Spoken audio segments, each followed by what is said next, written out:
Good morning. Welcome to Business Morning on Channels Television. It's time to do some business now in between those very hot conversations. I'm Ini John McCall. We start as usual from the global space. Oil prices rose on Friday, continuing upwards trend on signs of improving economy in China and as negotiations to halt hostilities in the standoff between Israel and Hamas yielded no results. Threats to supply raises prices. That's why we see that we have some green right there, 0.4%. This is the second time we're having a 0.4% increase this week as we see Brent for the first time this week hitting $84.24 a barrel. WTI of the United States is still hanging around 79.64, and that's up 0.5%. In the previous session, oil prices had edged up to a one-week high on data of rising crude oil imports in China and in April as investors saw the cooling of U.S. job market as an indication of possible interest rate cuts. It's supposed to be about start by September from expectations. Well, China's exports and imports returned to growth in April after contracting in the previous month, and that signals an improvement in demand. And we know China has a stronghold on oil demand globally. And then also in the US, there's considerable uncertainty about where inflation will head in coming months. San Francisco Federal Reserve President Mary Daly had said and adds that she still has faith that price pressures are continuing to ease. Now, on the other hand, another factor driving it is Israeli forces. They bombarded areas of Rafah yesterday, Thursday. Palestinian residents confirmed this. And the Prime Minister, Benjamin Netanyahu, has dismissed U.S. President Joe Biden's threat to withhold weapons. We saw that yesterday from Israel if it assaults southern Gaza. So it seems Israel is ready and determined to follow through with this, which is not good for the world at all anyways. Now we come to Nigeria and talk about the Naira. It's still the same trend, the negative trend, depreciation. That's what we've been seeing. On NAFEM yesterday, the Naira opened at 1,421 Naira 6 kobo, but closed at 1,459 Naira 73 kobo. That's almost 3% drop in the value of the Naira, unfortunately. For NAFEX, where we have less activities, we saw it close at 1,226 Naira 62 kobo after it opened at 1,419 Naira 40 kobo. We didn't see this coming, did we? We had thought that by now at least we'd be doing 1,002. But unfortunately, it's been depreciation all the way. A bit of good news, I think, even though it's marginal, Nigeria's reserve went up marginally, gained about $262 million in 19 days. That witnessed that marginal resurgence, and that happened within 90 days. The Central Bank of Nigeria's latest figures reveal that with reserve inching up to is now at $32.36 billion, and that's as of May the 7th, from a one-month dip of 32.107 billion. The reserve experienced a steady decline. That's been the news, 34.45 billion from March 18th, largely because of that interplay of dwindling oil prices. Now we see oil prices are being boosted, but of course, the normal thing is we don't see it reflecting in our reserve because these prices, okay, the prices we had are their features, they're for at least a month.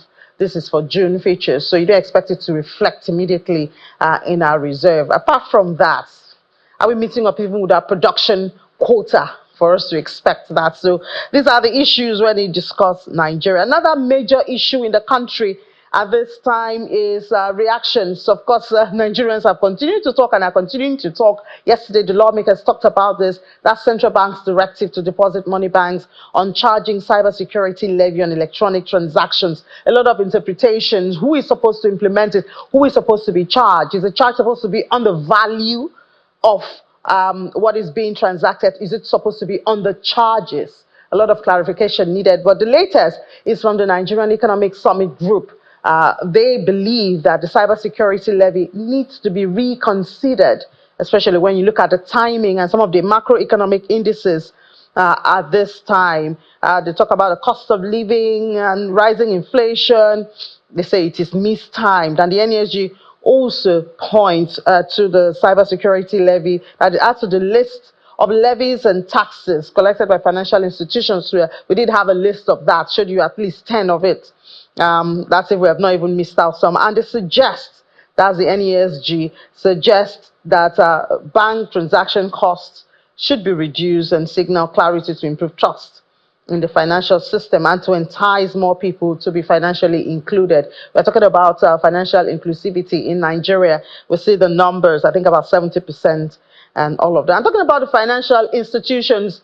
The fintechs have been in the news recently. They've been having a lot of meetings with the Central Bank of Nigeria. I know somebody who had to do one of that now. He's the managing director of PAMPay. He's Mr. Chika Nwosu, the managing director of PAMPay. Mr. Nwosu, we're supposed to have, good morning, Good first morning. of all. We're supposed to have this conversation, I think, about a week ago. Yeah. But, you know, powers beyond all of us took you away from us. But thank God we're able to make it. But tell us, how's it been? The fintechs have been in the news in recent times. You've been having a lot of meetings with the regulator. You have this the cryptocurrency issue. You have the one with the POS. We heard you signed. That's the fintechs and all of that. So tell us about some of this interaction and why are you guys getting this attention? When a child is naughty, they get a lot of attention. What's been going on? No, actually, there is nothing to be afraid of, and there is no issues. What happened in the recent time, if you notice that fintech in Nigeria has grown so big within a very short period of time. And what the government regulators are trying to do, this thing that is growing this way, the best thing to do is to get it right at this point, so that as it is growing, it will be for the benefit for the fintech, for the government, and also for the people of Nigeria. So we have had several meetings with different stakeholders. We have with NSL, we have FCC, so we are talking with Central Bank. Within ourselves, within the fintech ecosystem, we have also been talking. So to be very honest with you, there is no issues. All things that are happening is just to make fintech in Nigeria to be better and to offer more better services for the people. It's for the good of the fintech anyway. And it's still a relatively new terrain for Nigeria, talking about digital banking.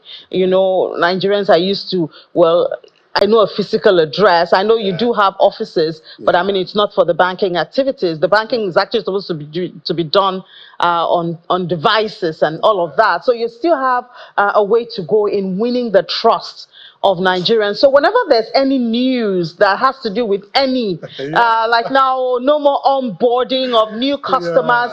I learned some people have withdrawn their funds. What's with that no more onboarding? Tell us the real picture. Actually, when the news came, when but clarify for us first. Okay. No, at this time, no more onboarding of new customers for fintechs until when? Until we see what? Okay, actually, it is like this.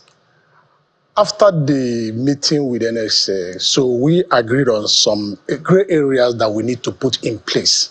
So if PAMPay completes their own today, we start onboarding today. So there is nothing, there's no limitations. Whenever you completed your fixing what they want us to fix, continue with your onboarding. Okay, but have some of the fintechs completed? No, nobody has completed. Nobody has completed. So as we speak, no fintech can onboard a new customer. No fintech can onboard. But it doesn't affect our business. We are doing our business seamlessly. There's no issue with the business. Yeah, and yesterday we had somebody speaking for the NDIC. Okay. You are also covered by the NDIC. That means of course, funds are secured, no issues. So if I wake up one day and I check my phone and I don't see your app. There is no day you will not see our app. We have come to stay. We have come to stay. Okay. Yeah. Also, there's been conversations of failed transactions, but I have to be honest, I haven't heard it from the fintech. It's mostly the deposit bank. So what's going on? Is there something wrong with the infrastructure? Because we have a common infrastructure in the country. Actually, every institution has their own business strategy. They have their own infrastructure. For us, for the transaction, it needs Nigeria interbank payment. Even for the fintech. Even though it passes through NIFS, it also determines, maybe your son and my son is in the same school, they will not have the same results after exam. It depends on how you prepare in-house. there are different, every organization, every institution has their own structure, they have their own system. So for us, a majority of the fintech, we have the kind of a system we are using that makes transactions seamless from our own end. Yeah, for NIPS, for NIP, there is no issues on that side. So Yeah, because I mean, there's been complaints of failed or delayed I will not transactions. answer for the banks. I can only talk about PhonePe. It's competition, so you know. I can only talk about PhonePe. Yeah. Okay, but how has it been like operating in Nigeria? The ease of doing business is a major one. Now you have this embargo. At least you cannot onboard for whatever the reasons and the requirement.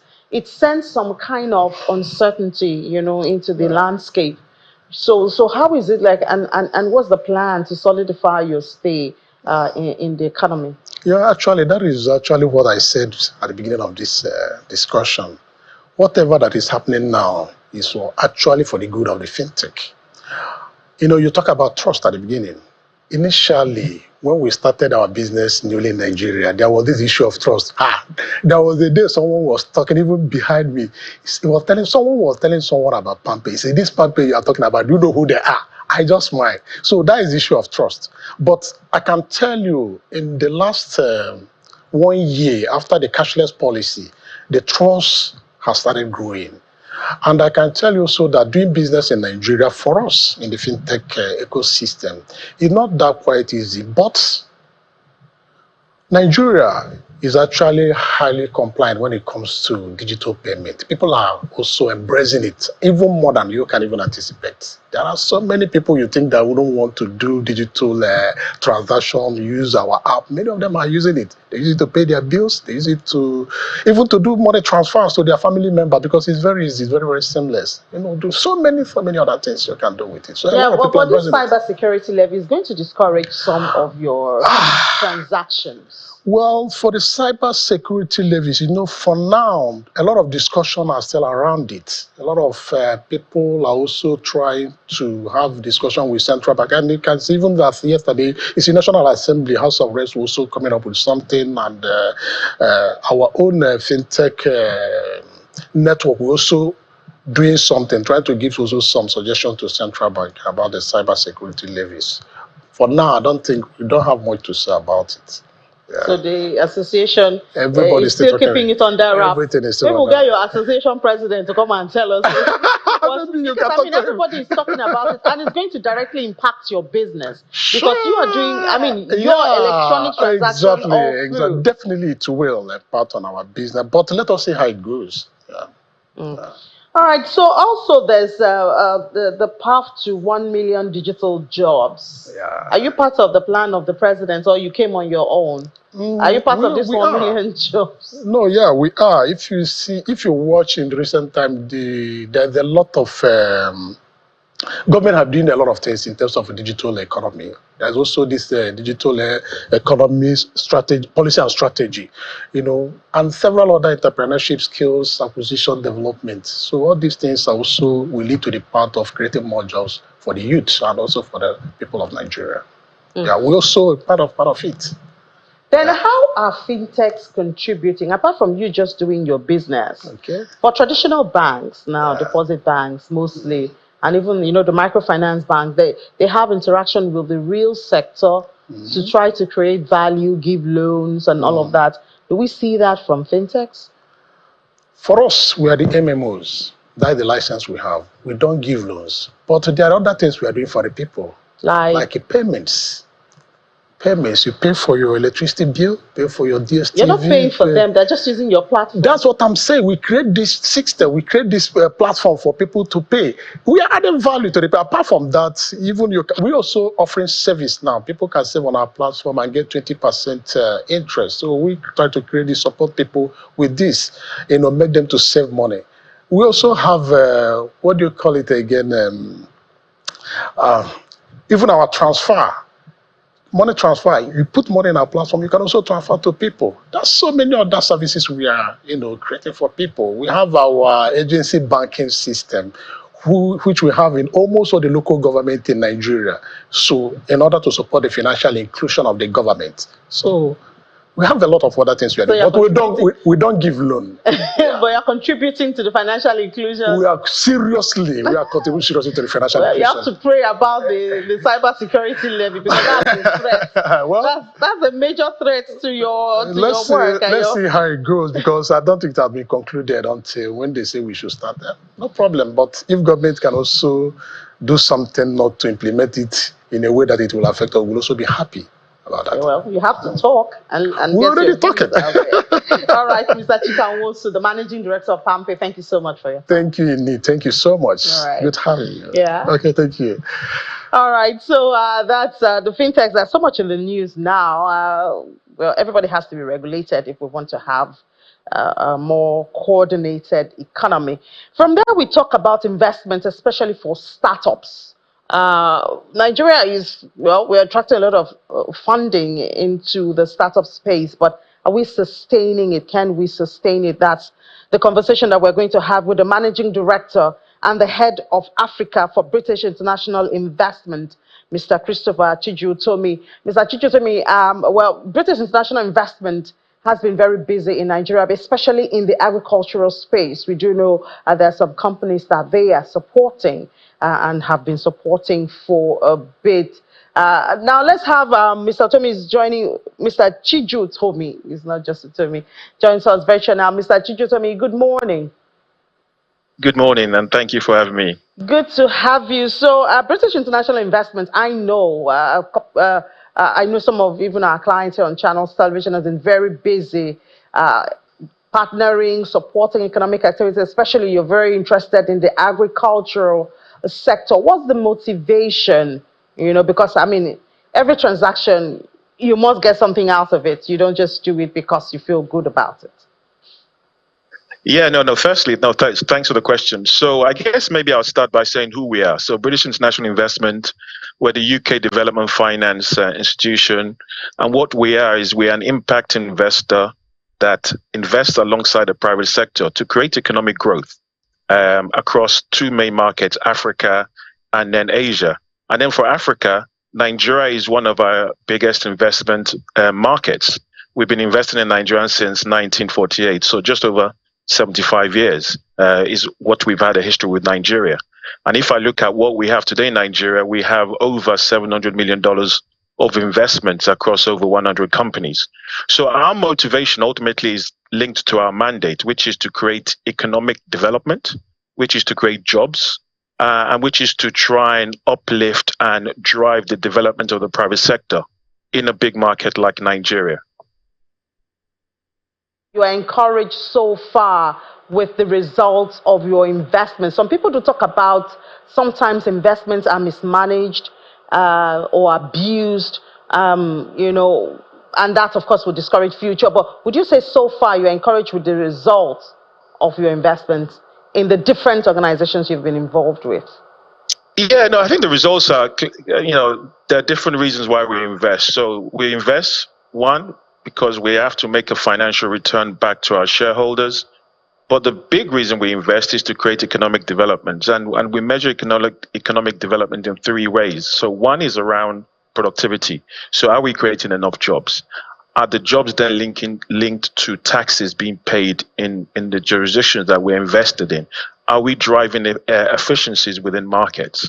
So, so when we invest, productivity is what we call it. So certain elements of our milestones and measures is around productivity. The other one is sustainability. So thinking around climate, thinking about adaptation and resilience. So again, that's a separate measure that we look at for different investments.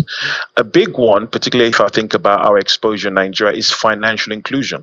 So we are invested in a number of the banks in Nigeria so that the banks can be a channel for us to get to either women-owned or led businesses, either to the SME space, or specific sectors like agriculture, which for us is very important in terms of it being a big contributor to the Nigerian economy.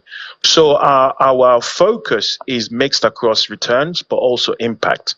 And so far, we've, again, 75 years in Nigeria. It means we have had good benefits of our investment in Nigeria. We are committed to Nigeria, particularly at this time where we do see, or we have seen, the outflow of foreign direct investments from Nigeria.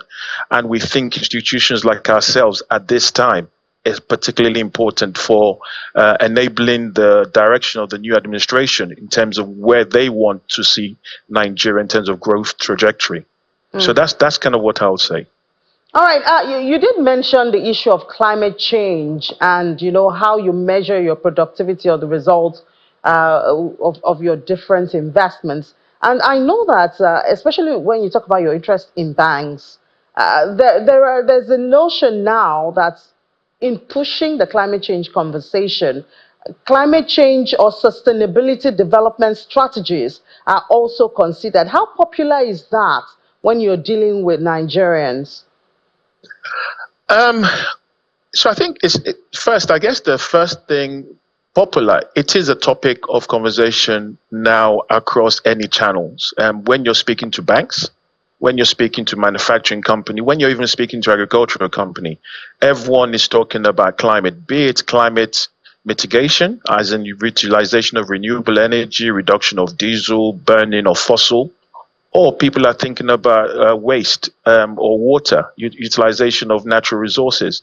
So it is becoming a general topic of conversation. For us, 30% of my annual commitment across all my markets has to be in what we call climate finance eligible transactions.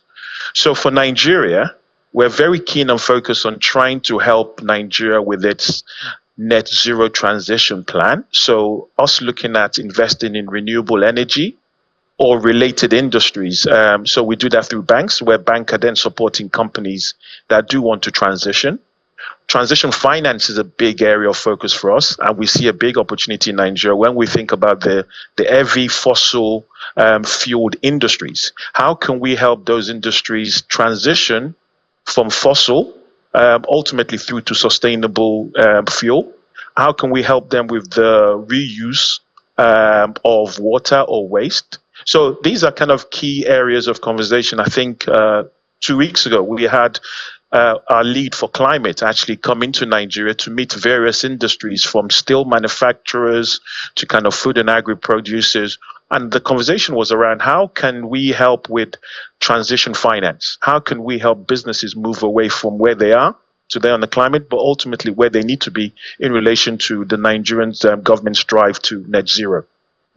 Another issue is the ease of doing business, the environment, because if you're going to invest in a company or an individual or group, you would obviously want some kind of reassurance of that investment bearing or being productive.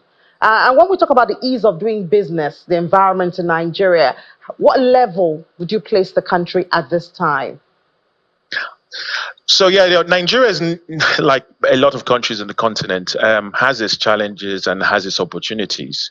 If I reflect on, let's say, 18 months ago, the ease of doing business in Nigeria has been tough in terms of limiting the sectors where we could invest in, largely because, one, the issue around FX, the various multiple windows on FX.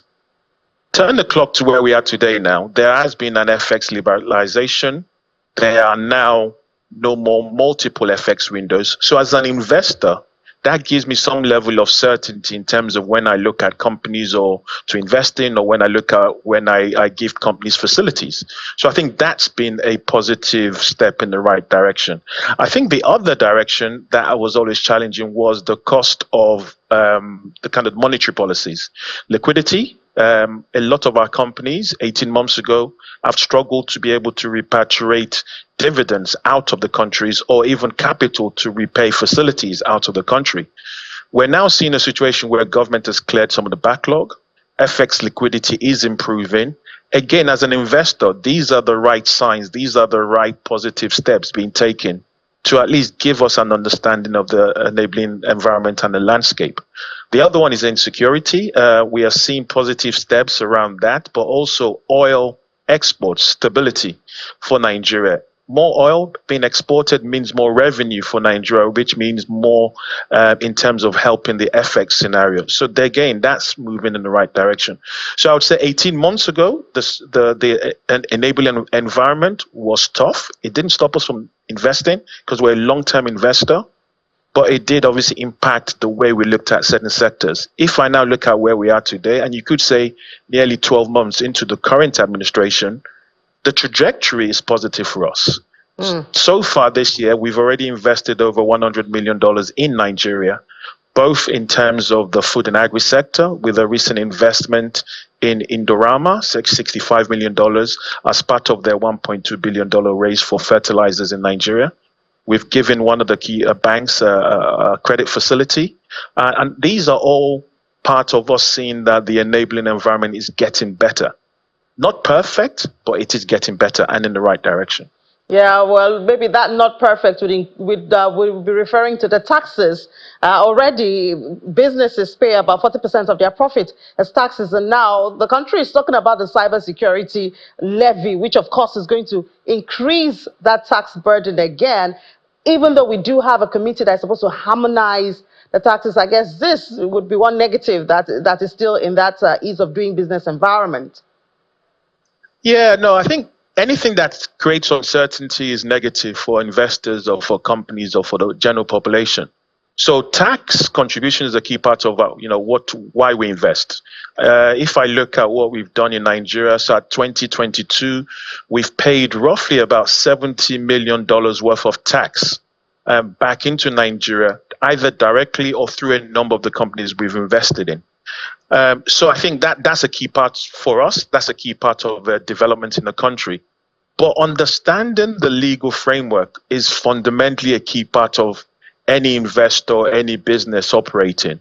So the ongoing discussions with the CBN and the government around some of the stuff around the fintech industry, clearly for us particularly, is very important because we are a big investor in the technology space in Nigeria, in the fintech. There's a number of our companies involved in conversations with the CBN. So clearly, I am not able to comment too much on it, other than we do hope a situation where there's clarity in the law, there's clarity in terms of taxes, there's clarity in terms of what these businesses can do and can't do. And yes, we do understand the driver for this. The Nigerian government is trying to weed out those that are doing things the wrong way. So I guess my continual encouragement is transparency and clarification on the law that all these companies must uphold to. But again, we're very affected. We're watching on the sideline through some of our companies who are directly engaging with the CBN. And I think the previous speaker spoke about some of these points and where things are ongoing. But without clarity, without rule of law, it's always very difficult for investors like ourselves and others to then come and do business in a country like Nigeria or anywhere in the continent. All right, thank you so much for that. Sounds like a good place to end the conversation. Managing Director, Head of Africa of British International Investment, Mr. Christopher Chijiotomi. Thank you for your time. Thank you very much.